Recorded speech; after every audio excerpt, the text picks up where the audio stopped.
Sometimes running away is the only way to move forward.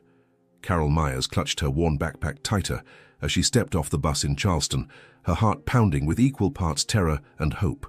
She had fled Chicago with just $300 and a broken dream. But fate had other plans for her. Within hours, an unexpected encounter with a mysterious billionaire would change everything. But what happened next, no one there could have imagined. If this story touches you, please hit that like button, subscribe to the channel, and tell us in the comments, where are you listening to this from? Your support is what keeps this channel alive. The silence of the early morning hours in Chicago was broken only by the muffled sound of bare feet in the hallway. Carol Myers held her breath as she made her way down the stairs of the house she had once called home, each step creaking like a warning cry that might wake her stepmother. At 24, she felt like a prisoner in her own story, carrying an old backpack that held everything that remained of her dreams. You'll never amount to anything in life, Carol. Just like your useless father. Margaret's venomous words echoed in her mind. 3 months had passed since her father's funeral, and each day had become an emotional battlefield. Margaret never missed an opportunity to remind her that Carol was a financial burden and that she should be grateful to have a roof over her head. Carol stopped in front of the kitchen door, where a faded photo of her father still hung on the refrigerator. He was smiling, his hands dirty with paint after renovating her room when she was 16. "I'm sorry, Dad," she whispered, gently touching the glass. "I tried to stay, but I just can't anymore." The decision to leave had been born the night before, when Margaret had thrown her music books in the trash during another one of her outbursts. "Piano doesn't pay the bills. You need to grow up and get a real job." Carol had quietly gathered the torn sheet music, each destroyed musical note representing a piece of her soul being trampled on. She opened her backpack one last time to check.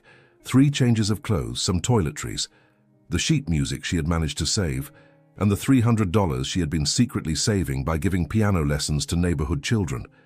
It wasn't much, but it was freedom. Charleston, she murmured to herself, remembering a news report she had seen about the historic city in South Carolina. It seemed like a place where someone could start over, where cobblestone streets held stories of transformation and hope. She didn't know anyone there, had no guaranteed job, but that didn't matter. Anywhere would be better than that emotional prison. The Greyhound bus left at 6 in the morning. Carol looked at the clock. 4:15. She had enough time to get to the bus station without being seen.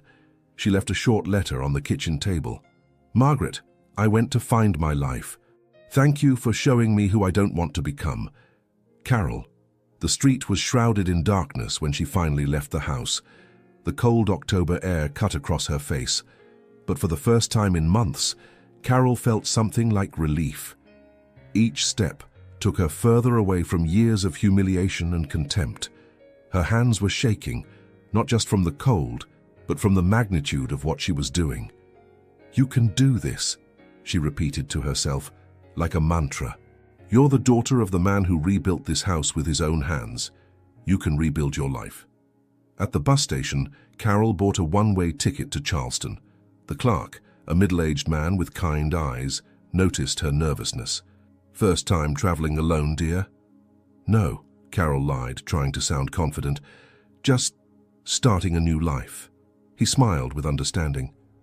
Charleston's a good city for fresh starts, full of history, but always open to new stories. During the 14-hour journey, Carol swung between moments of absolute panic and bursts of irrational hope. What was she doing? How would she survive? But every time doubt consumed her, she remembered Margaret's words, the contempt in her eyes, the way she treated her father's memory. No, going back wasn't an option. When the bus finally stopped at the Charleston station, Carol felt something shifting inside her. The sun was setting, painting the sky in golden tones she hadn't seen in a long time. The air carried the smell of the ocean, and something more. Possibilities. "Welcome to Charleston," said the driver when she got off. "Take care of yourself, girl." Carol took a deep breath, feeling the weight of uncertainty and freedom at the same time. She didn't know where she would sleep that night, how she would find work, or if she could survive away from everything she knew. But for the first time since her father's death, she felt alive. She began walking through the historic streets, absorbing the architectural beauty, the colorful houses, the well-tended gardens. It was like stepping into a fairy tale, so different from the gray streets of Chicago. Every corner seemed to whisper promises of new beginnings. "Dad," she whispered, looking up at the sky that was beginning to fill with stars, "I think I've found our place." But Carol didn't know that just a few blocks away, fate was already preparing the encounter that would change her life forever. Dawn in Charleston painted the historic streets with a golden light that Carol had never seen in Chicago. After a restless night in a small cheap hotel, she decided to explore the city that would be her new home. With only $240 left, every decision mattered, but in that moment, she simply needed to walk and breathe freedom. The cobblestone streets echoed the soft sound of her worn sneakers as she admired the antebellum mansions with their majestic porticos and lush gardens. Carol had never seen so much beauty concentrated in one place. Every house told a story. Every porch whispered secrets from bygone eras. It was as if the city itself was embracing her, offering the refuge she had been searching for. Lost in daydreams, observing a particularly stunning mansion with its white columns and blooming azaleas, Carol didn't realize she had wandered away from the sidewalk. The sound of a powerful engine and screeching brakes brought her back to reality a second too late. The black Aston Martin DB11 stopped just inches from her legs. Her heart raced like an uncontrolled drum, and for a moment the world seemed suspended in time. Carol stood frozen, her hands shaking violently as she stared at the car that had almost claimed her newly liberated life. The driver's door opened with a fluid movement, and from it emerged a man who seemed to have stepped out of a magazine. Tall, dark-haired, with perfectly styled hair and a suit that cost more than Carol had seen in an entire year, but it was his eyes that captured her.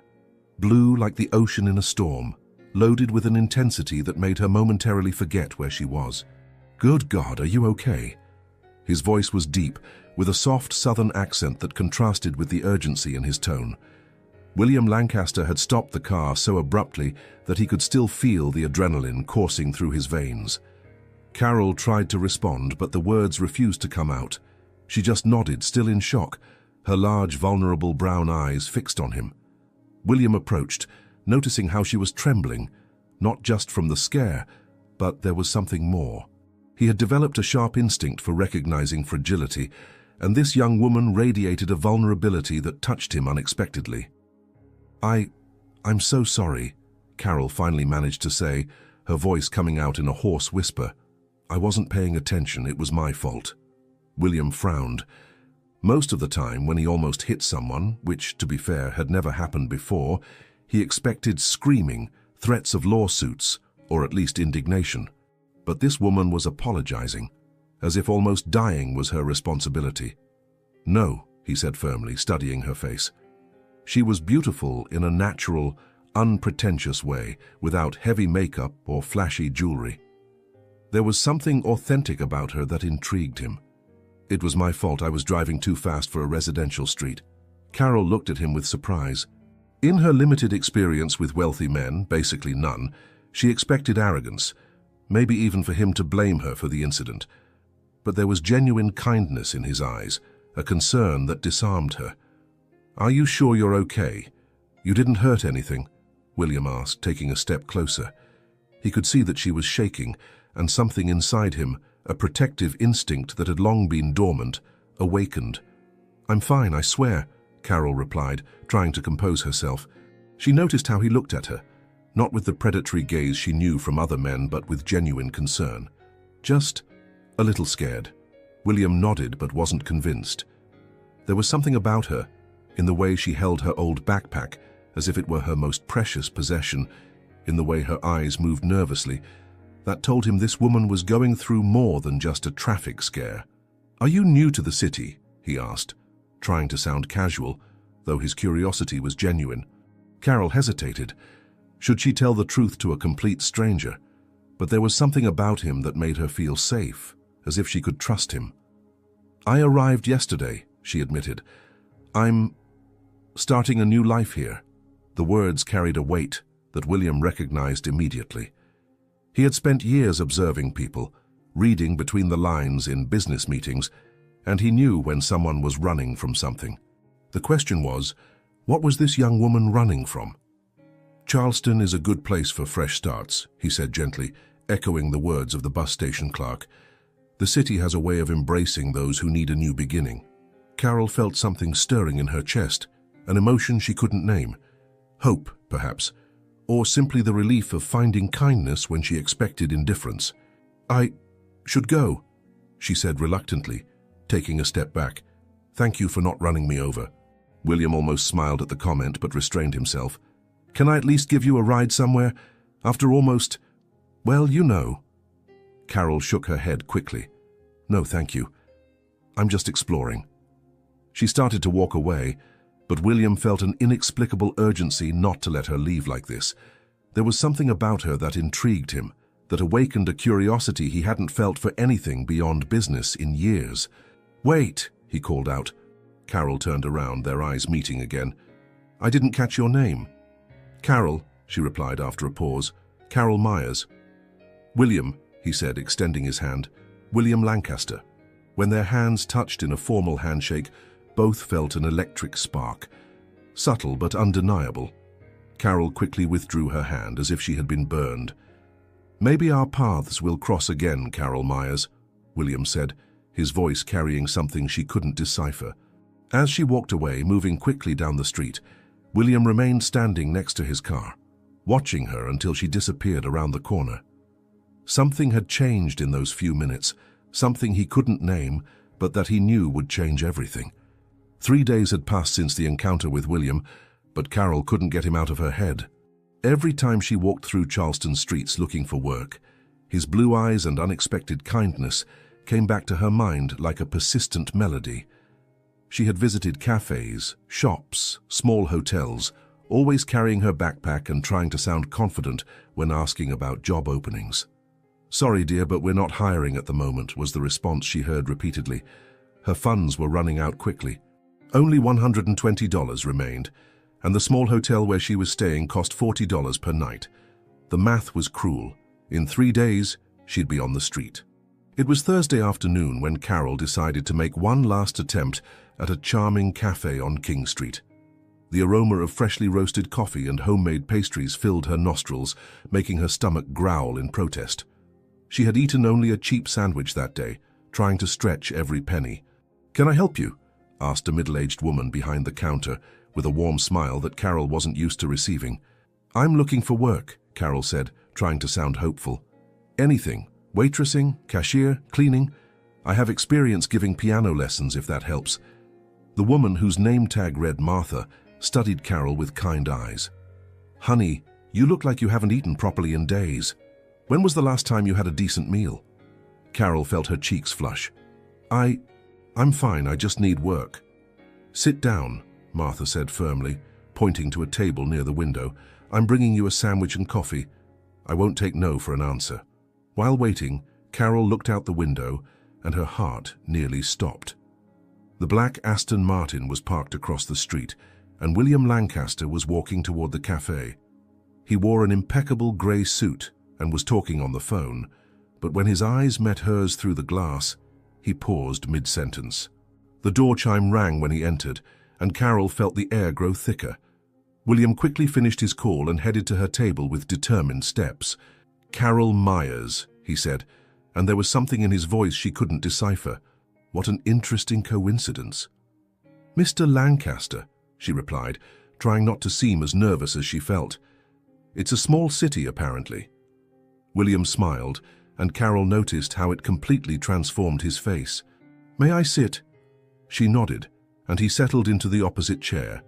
Martha appeared with Carol's sandwich and coffee, casting a curious glance at William. "Mr. Lancaster," Martha said with surprise, "I haven't seen you here in months. The usual?" "Please, Martha, and put everything on my tab," he said, indicating Carol's food. "No, I can pay," Carol protested quickly, but William raised his hand. "Consider it my way of apologizing for almost running you over." Carol bit into the sandwich reluctantly, trying not to show how hungry she was. William watched, noticing how she ate with contained urgency, like someone who didn't know when the next meal would come.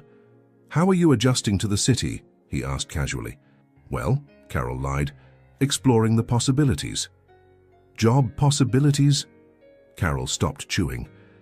There was something in his tone that suggested he knew more than he was letting on. How do you know? William leaned slightly forward. Your backpack. The fact that you were asking Martha about work when I came in. The way you're eating like you don't know when your next meal will be. His voice was gentle without judgment. I may have grown up with privileges, but I can recognize someone going through hard times. Carol felt tears burning in her eyes. I'm not asking for charity. I know that, William said quickly. Actually, I have a proposition for you. Carol stared at him with suspicion. In her experience, propositions from wealthy men to vulnerable women were rarely honorable. What kind of proposition? William took a deep breath, as if he was about to make a decision that would change everything. My house is quite large, too large for just one person. I have guest rooms I don't use, a full kitchen and... He paused, seeming almost vulnerable. A Steinway grand piano that no one has played in years. Carol's heart stopped. A piano. My mother played, William said quietly. She died when I was 15, and since then music has simply left my life. Carol could hear the poorly disguised pain in his voice. And you're offering a place to stay, no strings attached, no expectations. Just until you get established in the city, William said, his blue eyes fixed on hers. In return, maybe you could bring that piano back to life. Silence stretched between them, loaded with possibilities and fears. Carol knew she should refuse. She didn't know this man, no matter how kind he seemed. But the alternative was the street, and the mention of the piano had touched something deep in her soul. Why? She finally asked. Why would you do this for a stranger? William considered the question for a long moment. Honestly, I don't know. There's something about you that... He paused, searching for the right words. When I saw you on that street, when you almost apologized for me nearly hitting you, I saw something I recognized. Someone who's fighting, but hasn't lost their dignity. Carol felt something stirring in her chest, hope mixed with terror. And if I accept, what do you expect in return? Music, William said simply. Just music. The house has been too quiet for too long. Carol looked out the window, seeing the sun beginning to set over Charleston. She could continue looking for work with her last dollars, sleep on the street when the money ran out, or trust this kind stranger who was offering exactly what she needed most. A chance. How long has it been since you played piano? William asked softly.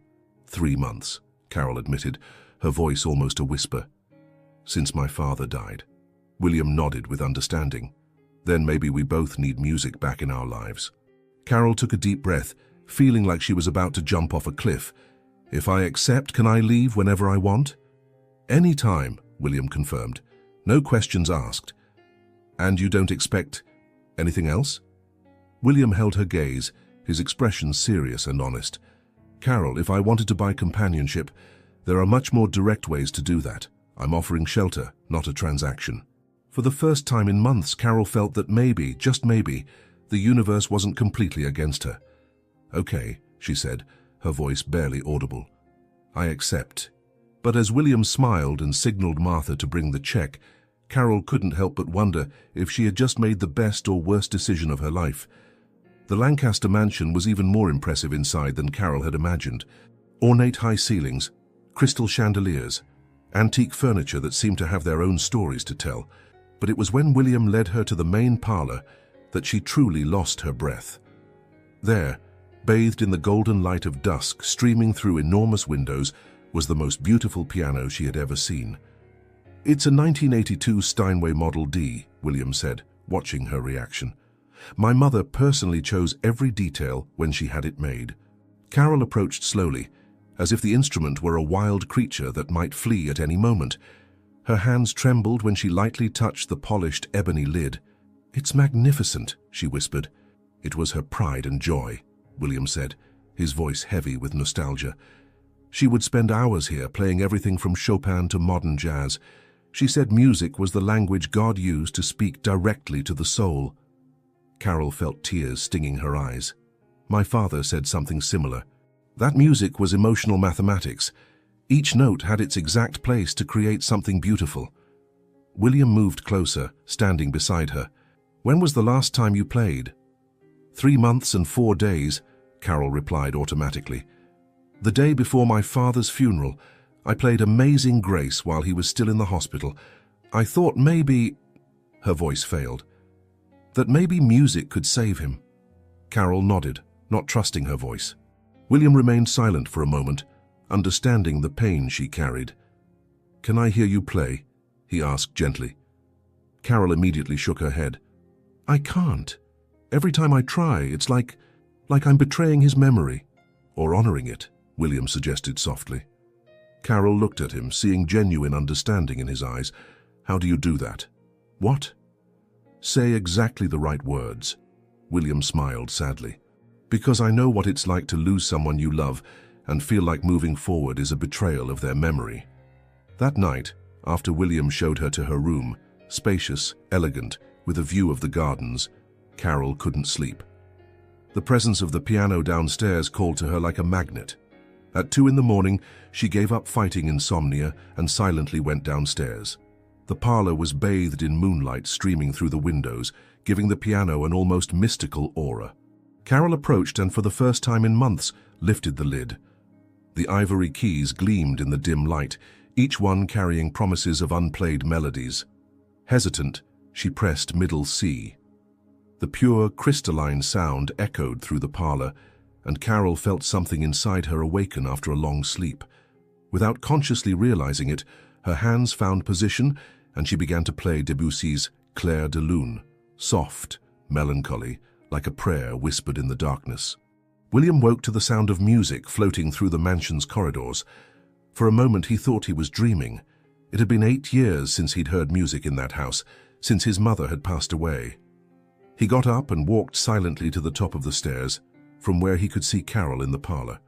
She was completely absorbed in the music, her fingers dancing across the keys with a natural grace that mesmerized him. It wasn't just technique. There was soul in the way she played, an emotional vulnerability that made something in his chest constrict.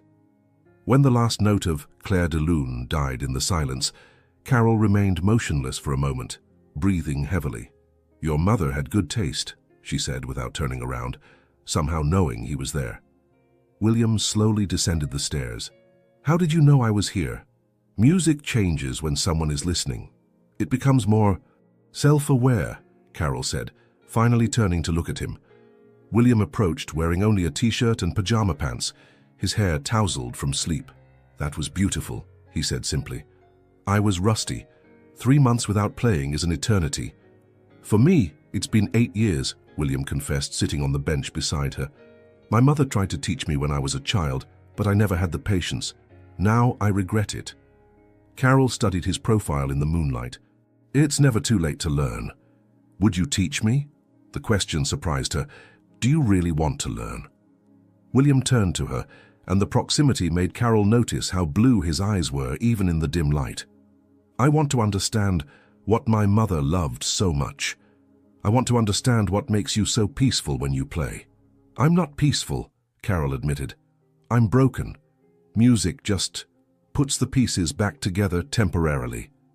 Then we're both broken, William said quietly. Carol observed him for a long moment, seeing beyond the facade of the successful businessman. Show me your hands. William extended his hands, and Carol examined them in the dim light. They were strong, with long, elegant fingers. You have pianist's hands, she said, positioning his fingers over the keys. Let's start with something simple. She guided him through the basic chords of Amazing Grace, her hands covering his to show the correct position. The touch was necessary for teaching, but both felt the electricity passing between them. Like this, Carol murmured, her voice husky from the proximity. Let the music flow through you. Don't force it. William tried to concentrate on the keys, but was mesmerized by the way she smelled. A subtle mixture of floral shampoo and something uniquely hers. When he finally managed to play the complete melody, even if hesitant, Carol smiled, the first genuine smile William had seen since he'd met her. You're a natural teacher, he said. And you learn fast, she replied. Your mother would be proud. The comment made William pause, an emotion crossing his face. You think so? I'm sure of it, Carol said with conviction. Music is about connection. You're connecting with her memory in a way she always wanted." They continued playing until dawn, alternating between impromptu lessons and emotional solos. William discovered that when Carol played, something in him quieted. The constant tension of business, the loneliness that had accompanied him for years, all of it seemed to dissolve. Carol, in turn, found something she didn't expect. Music didn't make her feel guilty when shared. Playing for William, teaching him, brought back the joy she thought she had lost forever. When the first rays of sun entered through the windows, both were sitting side by side on the piano bench, exhausted but somehow renewed. "Thank you," William said simply. "For what?" "For bringing this house back to life. For teaching me that music isn't about perfection, it's about feeling." Carol felt something stirring in her chest, an emotion that scared her with its intensity. "Thank you for giving me a temporary home where I can play without feeling broken." They looked at each other in the silence of the dawning morning, both realizing that something had changed between them during those hours of music. What had begun as a practical arrangement was transforming into something much more dangerous. But neither was ready to name what was blossoming between them. Not yet. 2 weeks had passed since that first night of music, and the Lancaster mansion had been completely transformed. Mornings began with the soft sound of the piano, sometimes Carol playing alone, sometimes teaching William, who showed surprising natural talent. What impressed Carol most was how he threw himself completely into the lessons, setting aside his business demeanor to become simply a man discovering the magic of music. "Did you cancel another meeting?" Carol asked on Thursday morning, seeing William hang up the phone with an expression she had learned to recognize, the contained smile he made when he chose to stay home instead of going to work. "The meeting can wait," William said, sitting at the piano beside her. "But today's lesson can't. You promised to teach me that Chopin piece." Carol shook her head, laughing. "You're becoming addicted to music." "I'm becoming addicted to the teacher." The words came out before William could censor them, and both fell silent, the weight of the confession hanging in the air. Carol felt her heart race. In recent weeks, she had noticed the looks he gave when he thought she wasn't watching, the way he found excuses to stay close during lessons, how his fingers sometimes lingered over hers when he corrected her posture at the piano. "William," she began, but he raised his hand. "Sorry, I didn't mean to make you uncomfortable. I know you're here because you need a place to stay, not because—" "That's not it," Carol interrupted, turning completely to face him. "It's that I'm feeling something too, and it scares me." The mutual confession created a different tension between them, no longer the tension of the unspoken, but the anticipation of what could be. "Why does it scare you?" William asked softly. "Because I barely know you. Because I'm vulnerable and maybe confusing gratitude with something else. Because you're a billionaire and I'm a homeless piano teacher who ran away from home." William moved closer on the bench. "And why does it scare me? Because it's been 8 years since I felt anything real for anyone. Because you make me want to cancel important meetings just to hear you play. Because when you smile, I forget there's a world outside this house." Carol felt tears forming in her eyes. "What are we doing, William?" "Honestly, I have no idea," he admitted, "but I know I don't want it to stop." That afternoon, William made a decision that surprised even himself. "Come with me," he said after lunch. "Where?" "It's a surprise. Trust me." They drove to a simpler neighborhood in Charleston, where William stopped in front of a modest community center. "What are we doing here?" Carol asked. "There's something I want to show you," William said, leading her to a room where 15 children between 6 and 12 years old sat in a circle, some crying, others too quiet for their age. "Mr. Lancaster," a middle-aged woman approached. "What a surprise!" "Sarah, this is Carol Myers. Carol, Sarah runs this center for at-risk children." Carol observed the children, immediately recognizing a look she knew well, that of those who had lost security, innocence. "They need something I can't give," William said quietly. "Music, joy, a way to express what they can't put into words." Carol looked at him, understanding immediately. "You want me to give them music lessons? Only if you want to. I can provide a piano, basic instruments." Carol didn't respond immediately. Instead, she approached the group of children. "Hello," she said softly. "Do you like music?" A curly-haired girl, who couldn't be more than 8 years old, timidly raised her hand. "I like to sing, but my grandma says I make too much noise." "Music is never noise when it comes from the heart," Carol said, kneeling to the child's level.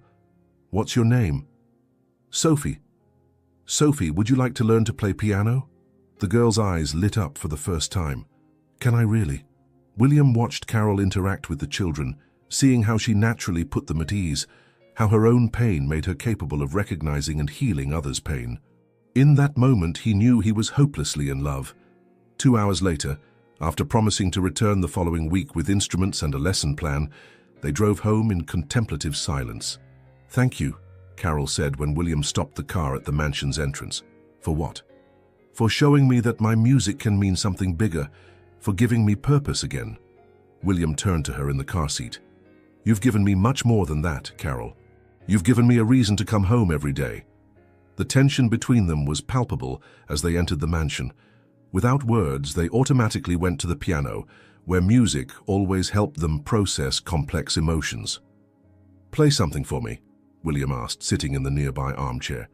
Carol chose a piece she had been composing mentally, a melody that captured exactly how she felt, hopeful, scared, in love, all at the same time. Her hands moved across the keys with a passion that made William hold his breath. When she finished, silence stretched for long moments. "That was—" William began, but couldn't find words. "What I'm feeling," Carol said simply, turning to him. William got up from the armchair and approached slowly. "And what are you feeling?" "That I'm falling in love with a man I barely know, but who somehow understands my soul better than anyone I've ever met." William stopped in front of her, his intense blue eyes fixed on hers. "Can I kiss you?" Instead of answering, Carol stood up from the piano bench, closing the distance between them.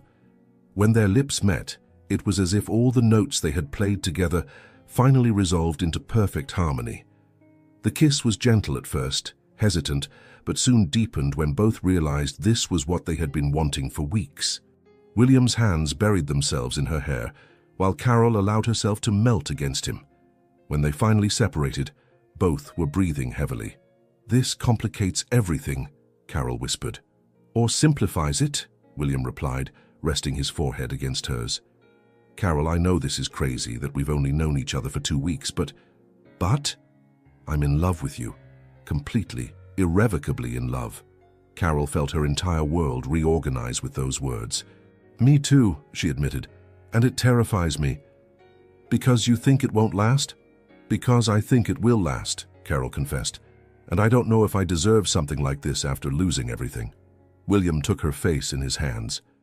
"You deserve everything, Carol Myers, and I'm going to spend the rest of my life proving that to you." But even in the midst of the moment's happiness, neither could imagine that the past was about to come knocking at their door in a devastating way. Life had taken on a sweet and predictable rhythm at the Lancaster mansion. Carol spent her mornings teaching at the community center, which now had a piano donated by William and was always full of children eager to learn music. Afternoons were reserved for her private lessons with William, who was progressing quickly and could already play intermediate pieces. The evenings were theirs, filled with intimate dinners, deep conversations and kisses that were becoming increasingly intense and meaningful.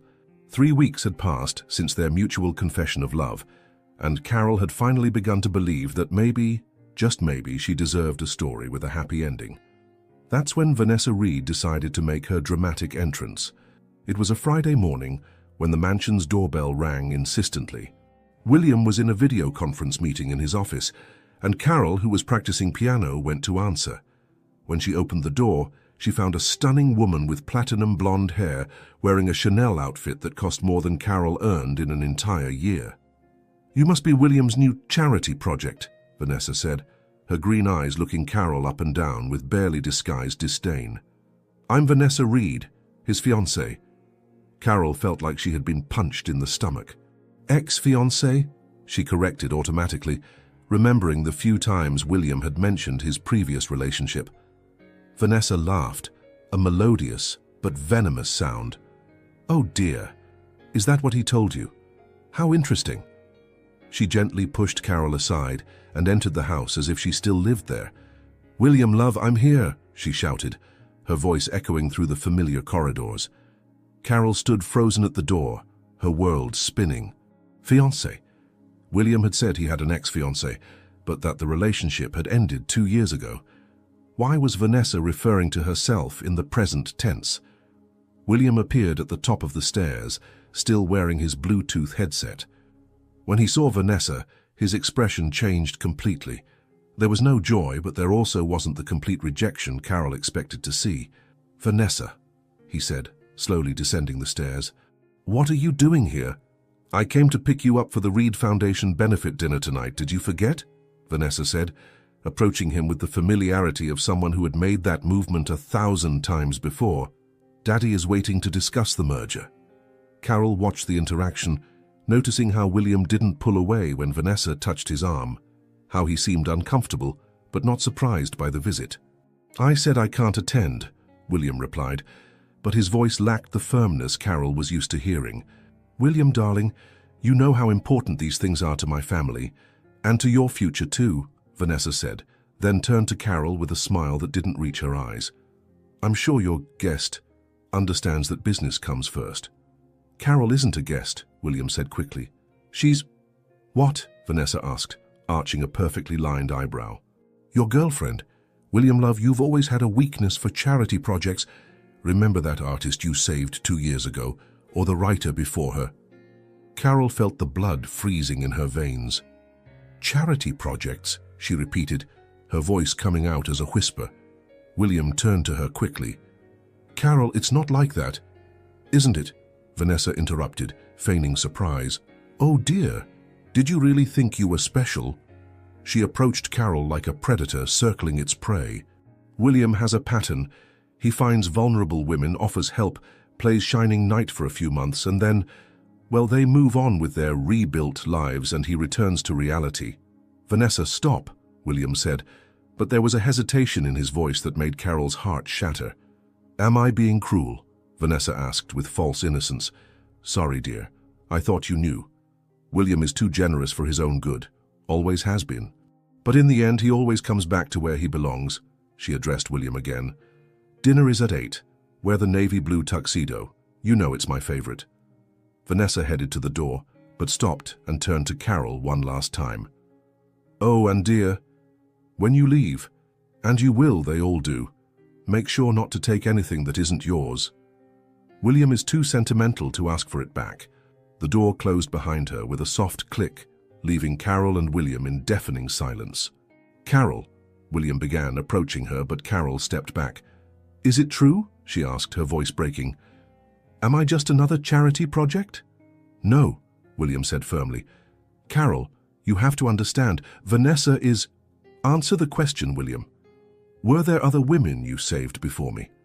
William hesitated for a moment too long. "Yes, but—" Carol didn't need to hear anything else. The hesitation, the way he hadn't completely rejected Vanessa, the mention of other similar relationships, everything fit together like pieces of a painful puzzle. "How many?" she asked, hating herself for needing to know. "Carol, that doesn't matter because you're different." "How many, William?" William ran his hand through his hair, visibly distressed. 3. "But Carol, what I feel for you is real. It's different from anything I've ever felt." Carol felt nausea rising in her throat. "I bet you said that to all of them too." "I didn't," William protested, trying to approach again. "Carol, you have to believe me. What we have is real." "How can I believe that?" Carol screamed, tears finally streaming down her face. "You picked me up off the street, gave me a home, made me feel special, and now I find out that's exactly what you do. It's your hobby, your way of feeling good about yourself." "That's not true," William said desperately. "Yes, I helped other people before.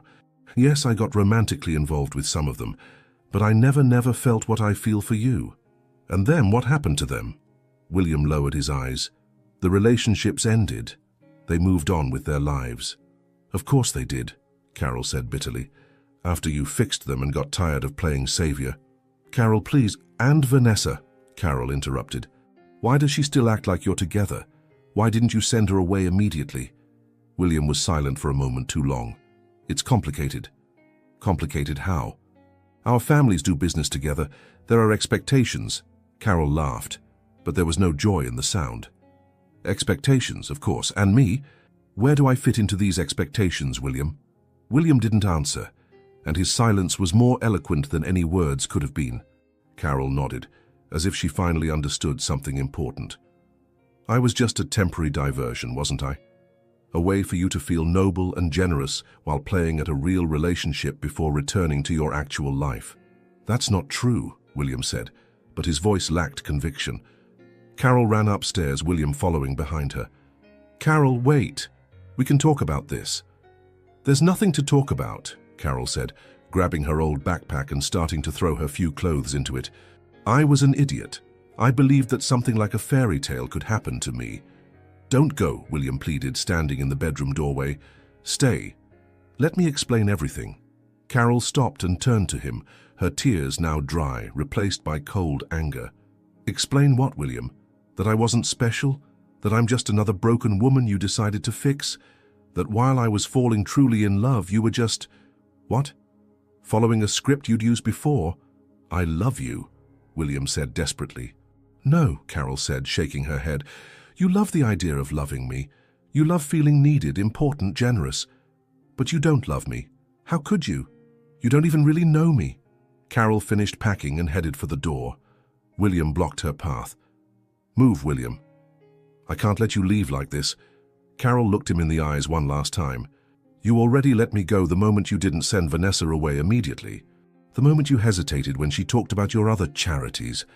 You let me go when you chose to protect your business instead of protecting my heart.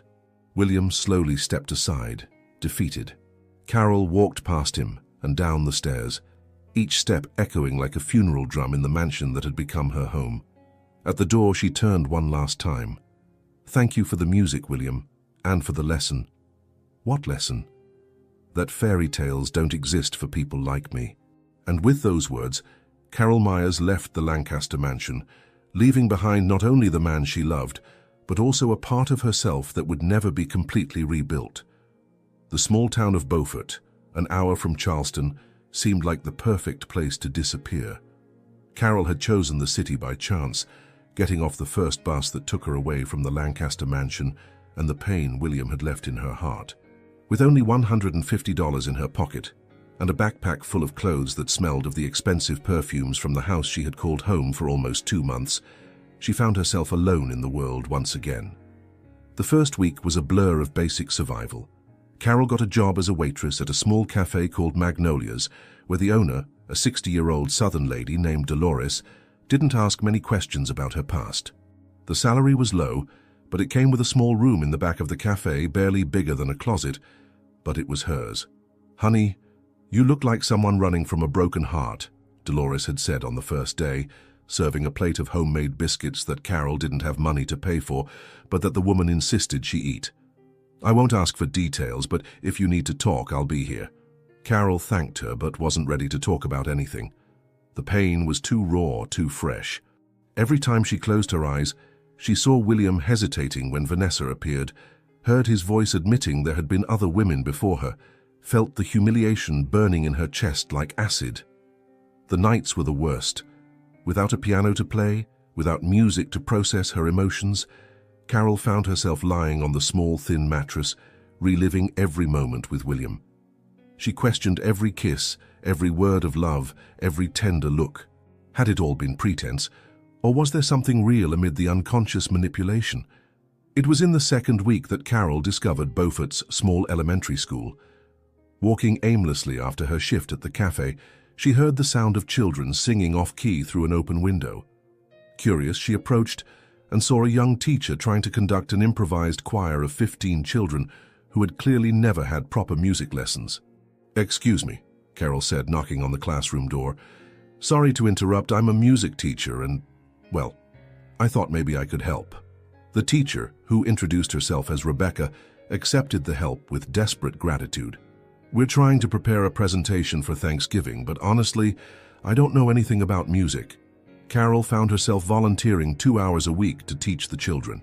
There was no piano at the school, just an old out-of-tune guitar. But something about working with the children began to heal a part of the wound in her heart. It was during one of these improvised lessons that Carol noticed Marcus, an 8-year-old boy, who always stayed in the back of the room watching but never participating. "Why don't you sing with the others, Marcus?" she asked gently after class. "My dad says music is for girls," the boy replied, but his eyes showed a desire to participate. "Oh, really?" Carol smiled. "And what do you think about Johnny Cash or Elvis Presley? Are they girls?" Marcus laughed for the first time since Carol had met him. "No." "Then let's find a song you'd like to sing." It was working with Marcus and the other children that Carol began to rediscover what music really meant to her. It wasn't about impressing anyone. It wasn't about playing expensive pianos in luxurious mansions.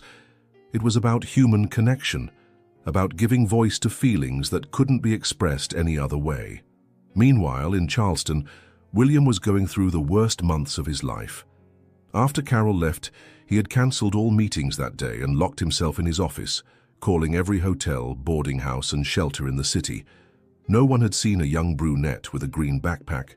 Brian, his loyal assistant, found him on the second day drinking whiskey in the parlor, staring fixedly at the piano Carol had brought back to life. "Mr. Lancaster, the meeting with the Japanese investors—" "Cancel it," William said without taking his eyes off the piano. "Sir, this meeting was scheduled 3 months ago. They flew specifically—" "I said cancel it, Brian." William's voice was hoarse, broken. "Cancel everything this week, or this month. I don't care." Brian hesitated. In 5 years working for William, he had never seen him like this. "May I ask what happened to Miss Myers?" William finally looked at him, and Brian was shocked by the raw pain he saw in his boss's eyes. "She's gone, and it was my fault." It was Brian who suggested hiring a private investigator. "If she means that much to you, sir, let's find her." William shook his head. "She made it clear she doesn't want to be found, that she doesn't want anything more to do with me. With all due respect, sir, but Miss Myers was in love with you. I saw how she looked at you. People in love say things they don't mean when they're hurt." William considered Brian's words. "What if she's right? What if I really do have a pattern of saving vulnerable women? Then maybe it's time to break that pattern," Brian replied simply. The weeks dragged on. William tried to return to his normal routine, but found he couldn't concentrate on anything. Meetings seemed meaningless. Multi-million-dollar contracts were just paper, and the mansion became a silent mausoleum of memories. Vanessa had tried to see him several times, but William had categorically rejected her. "Never show up at my house uninvited again," he had said the last time, "and never again try to destroy something that's important to me." "William, you're being dramatic. That girl wasn't right for you. Get out of my house, Vanessa, now." It was at the end of the 3rd week that William made the decision that would change everything. He was standing in the parlor, looking at the piano, when he realized Carol had left something behind. A handwritten score of the piece she was composing, the music she had played for him the night they first kissed. He tried to play the melody, but his fingers stumbled on the keys. Without Carol to guide him, to teach him, to make sense of the notes, the music sounded broken, incomplete. "Find her," he told Brian that night. "Hire the best investigators, spend whatever it takes, but find Carol Myers." "Yes, sir." "And when we find her?" William looked out the window at the gardens where he had once dreamed of marrying Carol. "Then I'm going to do what I should have done from the beginning. I'm going to fight for her." But while William was finally making the decision to go after the love of his life, Carol was 30 miles away, slowly rebuilding a version of herself she didn't even know existed, a version that didn't need to be saved by anyone, because she was learning to save herself. The question neither of them could answer was, would it be too late when they finally met again? It was Brian and the private investigator, an efficient man named David Thompson, who finally found Carol after 4 weeks of meticulous searching. Thompson had traveled through every small town within a 100-mile radius of Charleston, showing Carol's photo that William had provided, one he had secretly taken of her playing piano when she was genuinely smiling, before everything fell apart. "I found her in Beaufort," Thompson informed William on a cold December morning. "She's working at a cafe called Magnolia's and volunteering music lessons at the local school. She seems, well, sir, she seems to be rebuilding herself." William felt a mixture of relief and terror. Relief because Carol was safe, terror because maybe she was better off without him. "Does she seem happy?" Thompson hesitated. "She seems determined." but not happy, if you know what I mean. Like someone who's surviving, not living. William knew exactly what he meant, because that's how he had been feeling for a month. The trip to Beaufort was the longest of William's life, even though it only lasted an hour. Brian had offered to drive, noticing that his boss's hands were shaking slightly. Something he had never seen before, not even during the most tense negotiations. "What if she doesn't want to see me?" William asked for the 10th time. "Then at least you'll know you tried," Brian replied patiently. "But if I may give a personal opinion, sir, Miss Myers was in love. That kind of love doesn't disappear in a month, no matter how hurt a person is." Magnolia's cafe was small and cozy, with peach-colored walls and the aroma of cinnamon and fresh coffee. William stopped outside, watching through the window as Carol served tables with efficient but mechanical movements. She was thinner, paler, and there was a sadness in her eyes that made his heart constrict. "She's there," he murmured to Brian. "Go talk to her, sir." William took a deep breath and entered the cafe. The door chime rang, and Carol automatically looked in the direction of the sound. When her eyes met his, the plate she was holding slipped from her hands, shattering on the wooden floor. The entire cafe turned to look, but Carol could only stare at William, as if she were seeing a ghost. He looked different, thinner, with deep circles under his eyes, unshaven as if he hadn't been sleeping properly for weeks. "Carol," he said, his voice hoarse with emotion. "What are you doing here?" she asked, her voice barely above a whisper. Dolores appeared with a broom and dustpan, watching the scene with barely disguised interest. "Honey, do you know this man?" Carol began, but couldn't finish the sentence. "Can I talk to you?" William asked. "Please, just 5 minutes." Carol looked around the cafe full of curious customers, then nodded briefly. "Dolores, can I take a break?" "Of course, dear. Take all the time you need." Carol led William to the small garden behind the cafe, where some wrought iron tables offered relative privacy. They sat in silence for a moment, the weight of everything that had happened between them hanging in the cold December air. "How did you find me?" Carol finally asked. "I hired an investigator," William admitted. "Carol, I had to find you. I couldn't live without knowing if you were okay." "I'm fine," she said automatically, but they both knew it was a lie. "No, you're not," William said gently, "just like I'm not." Carol studied him, noticing the changes in him. "You look terrible." "Thank you," William said with a sad smile. "You don't look your best either." Despite everything, Carol almost smiled. Almost. "What do you want, William?" William leaned forward, his blue eyes fixed on hers with an intensity that reminded Carol of all the reasons she had fallen in love with him.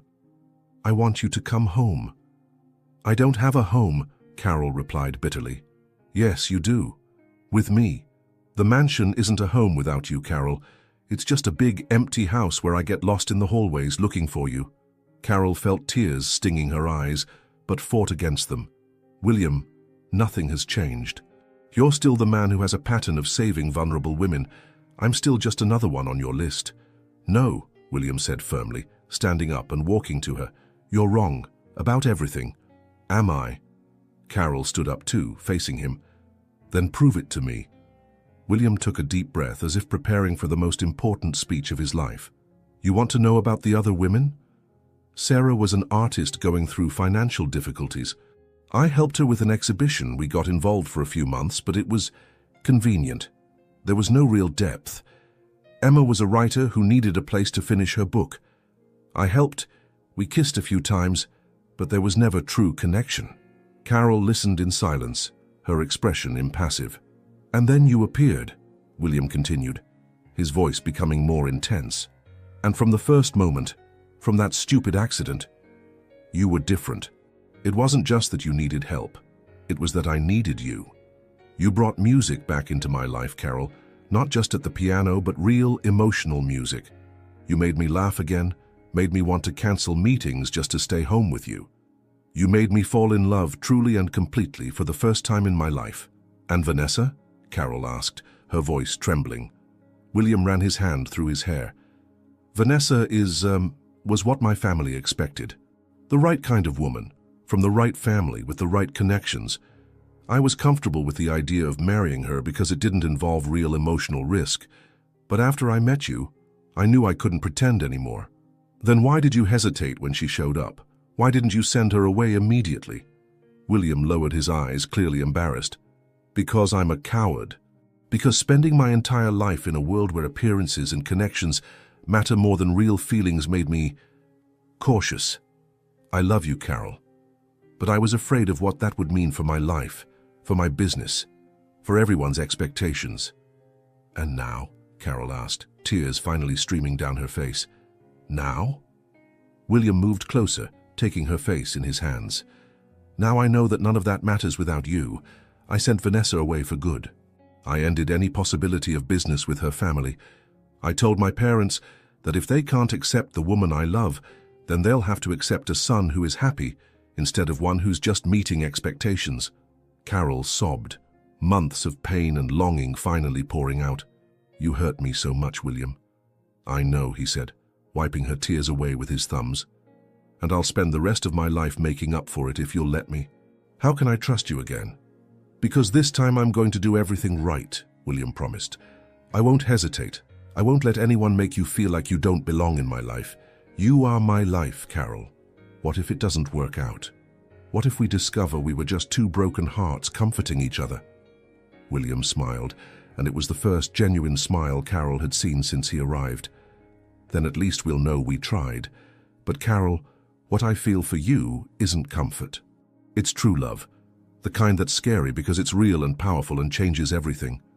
Carol studied him for a long moment, seeing absolute sincerity in his eyes. I love you too, she finally admitted.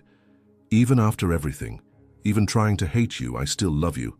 Then come home with me, William pleaded. Let's make it work this time. Carol hesitated for just a moment before nodding. Okay, but with conditions. Anything. No hiding our relationship. No hesitating when others question your choices. And if you ever make me feel like I'm just another charity project, never again, William promised, sealing the promise with a kiss that tasted of tears, forgiveness, and second chances. When they finally separated, Carol whispered, I missed you every day. We'll never be apart again, William promised back. But as they kissed in the small garden in Beaufort, neither could imagine that the best part of their story was yet to come. Returning to the Lancaster mansion was like coming home after a long journey through the desert. Carol ran her fingers across the keys of the Steinway piano, and the familiar sound made her cry with relief. This time, however, the tears were of joy, not pain.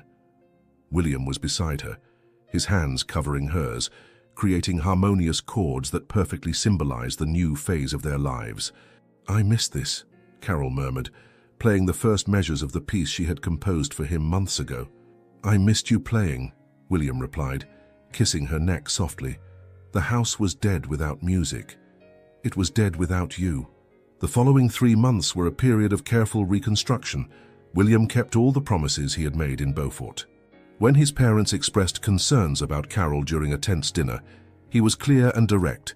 Carol is the woman I love and am going to marry. If you can't accept that, then we'll have to limit our time together. The transformation in William was visible to everyone who knew him. Brian commented to Dolores, who had come to visit them, that he had never seen his boss so genuinely happy.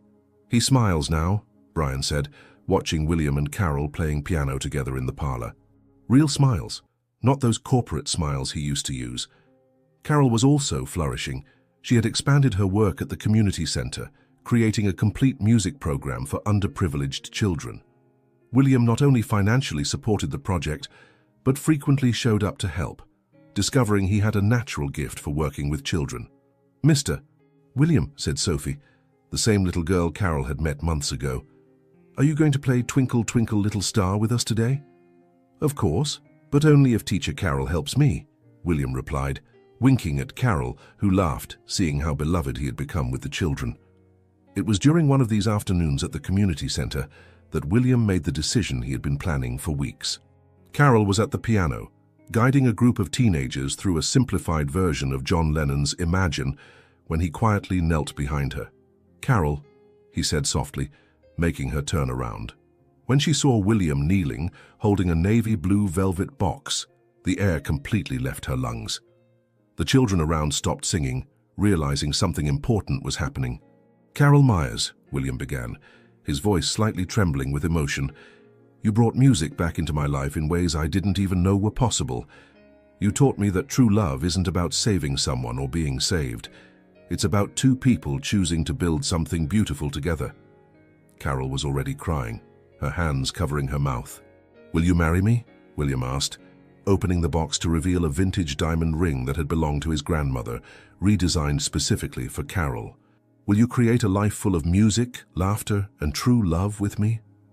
"Yes," Carol sobbed, not even looking at the ring before throwing herself into his arms. "Yes, yes, 1,000 times yes." The children burst into applause and shouts of joy, and Sophie yelled, "Does this mean we're going to have a wedding?" The wedding took place 3 months later, in the gardens of the Lancaster mansion. It was an intimate ceremony with only 50 guests, including all the children from the community center, who formed an impromptu choir for Carol's entrance. Dolores had come from Beaufort to be Carol's mother, since she had no family of her own. Carol wore a simple but elegant champagne silk dress and carried a bouquet of white magnolias, the official flower of South Carolina, symbolizing her new life in the state that had become her true home. "Did you write your own vows?" asked Reverend Davis, a gentleman who had been the Lancaster family pastor for decades. William nodded, taking a paper from his pocket. "Carol," he began, his voice clear and strong, "I promise never to hesitate again when it comes to you. I promise to choose our love above social expectations, convenience or fear. I promise to support your dreams, celebrate your victories, and stand by your side during challenges. And I promise that our home will always be filled with music, because you taught me that a life without music is just existing, not living." Carol wiped away tears before beginning her vows.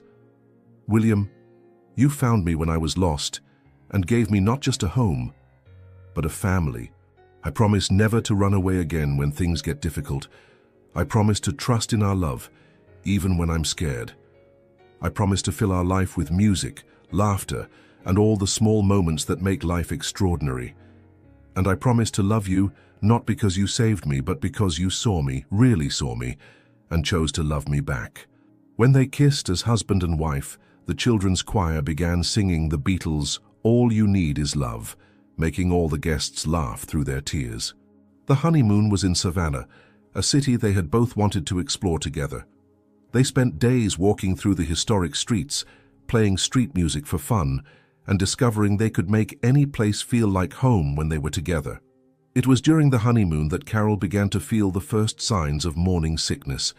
"Maybe it was that spicy food from last night," she said, coming out of the hotel bathroom pale for the 3rd consecutive morning. William watched her with worried but also hopeful eyes.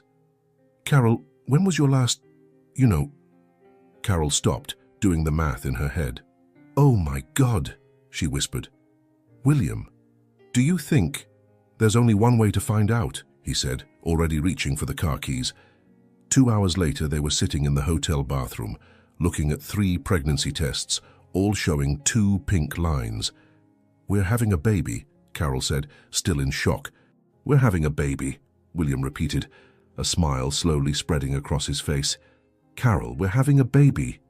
He picked her up and spun her around the room, both laughing and crying at the same time. The following months were a whirlwind of exciting preparations. The baby's room was decorated with a subtle musical theme, musical notes painted on the walls in soft shades of blue and yellow, since they had decided to wait to find out the gender. Carol continued teaching at the community center until the 7th month, when she finally agreed to reduce her workload. But she had a special project in mind. She was planning to transform one of the mansion's wings into a permanent community music school. "Imagine," she told William one night, her hands resting on her already large belly, "children from all over Charleston coming here to learn music. We can offer full scholarships to those who can't afford it, have specialized teachers."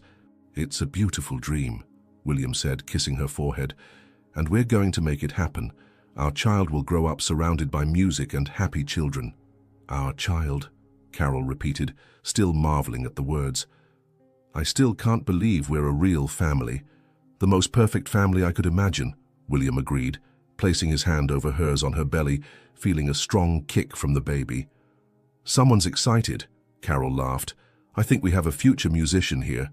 With the genes they have, it couldn't be otherwise, William said. Musical talent from Mum, devastating charm from Dad. Modest as always, Carol teased, but she was smiling. As they snuggled on the parlor sofa, the piano silent in the background waiting for the next generation of small fingers to explore its keys, Carol reflected on the incredible journey that had brought them there. From a young woman running away from home with $300 and a broken heart, she had become a beloved wife, a respected teacher, and soon a mother. And the man beside her had transformed from a lonely billionaire into a devoted husband and anxious father-to-be. But the greatest transformation was yet to come, and would arrive with the sound of a baby's cry that would change their lives forever. The Lancaster Community Music School had become reality in record time. In just 6 months, the east wing of the mansion had been transformed into cozy classrooms, a small 100-seat auditorium, and a main room with 3 grand pianos, including the original Steinway, which was now considered the sacred piano by the students.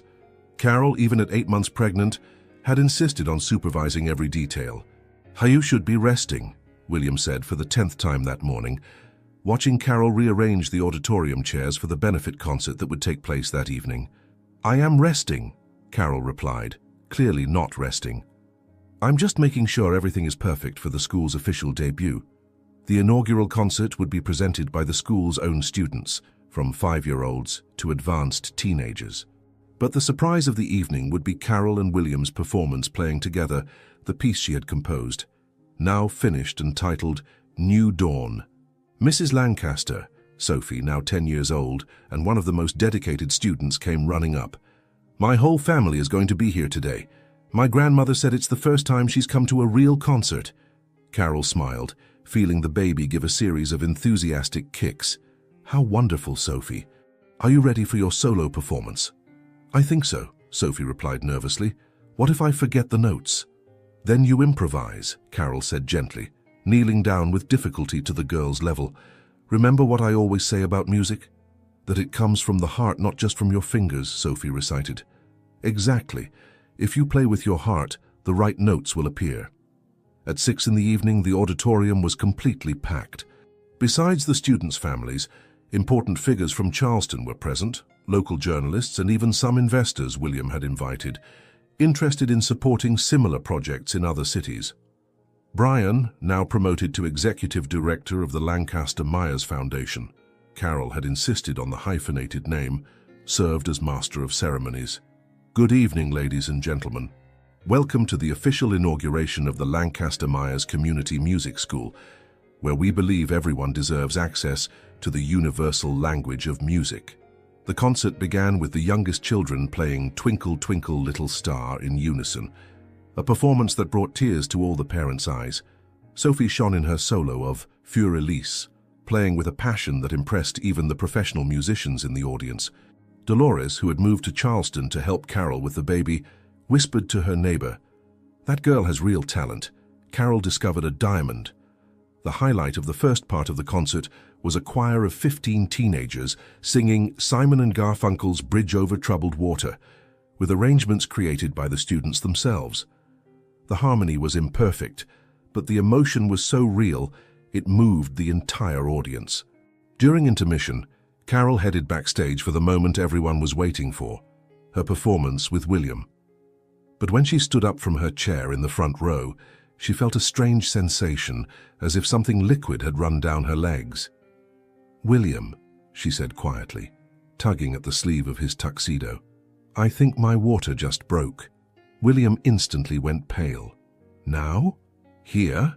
Babies don't consult concert schedules," Carol said, trying to stay calm, but her voice was tense. A gentle but unmistakable contraction crossed her abdomen. "We have to go to the hospital now," William said, entering controlled panic mode. "No," Carol said firmly. "I'm not going to ruin the children's special night. We still have time. The contractions have barely started." "Carol, you can't be serious." "I am serious. We're going to play our song and then we'll go to the hospital." William looked at her as if she had completely lost her mind. "You want to play piano while you're in labor?" "The contractions are spaced out. We have time for one song," Carol insisted, feeling another wave, stronger this time. William, this piece, it's our story. It's about new beginnings, about love, overcoming obstacles, about this." She placed her hand on her belly. "I can't think of a more perfect way to welcome our baby than playing the music that represents our journey together." William studied her face, seeing absolute determination in her eyes. "Are you sure?" "I've never been more sure of anything in my life." Brian returned to the stage to announce the final performance. "Ladies and gentlemen, to close our special evening, we have the honor of presenting the school's founders, William and Carol Lancaster, playing an original composition by Carol titled New Dawn." The audience applauded enthusiastically as Carol and William approached the grand piano in the center of the stage. Carol sat on the bench carefully, breathing deeply through a contraction that William clearly noticed. "Are you sure?" he whispered one last time. "Play with me," she replied, positioning her hands over the keys. New Dawn began softly, with Carol playing the main melody, a musical line that spoke of loneliness, loss, and the search for something more. William joined with the harmony, his notes intertwining with hers in a way that perfectly symbolized how their lives had intertwined. The music grew in intensity and complexity, the two parts challenging and supporting each other, creating something more beautiful than either could create alone. The audience was completely silent, hypnotized by the raw emotion emanating from the stage. It was during the final crescendo that Carol felt the strongest contraction yet. Her fingers hesitated for just a fraction of a second, but William felt the change immediately. Without missing a beat, he subtly modified his part to support hers, allowing her to navigate through the pain while continuing to play.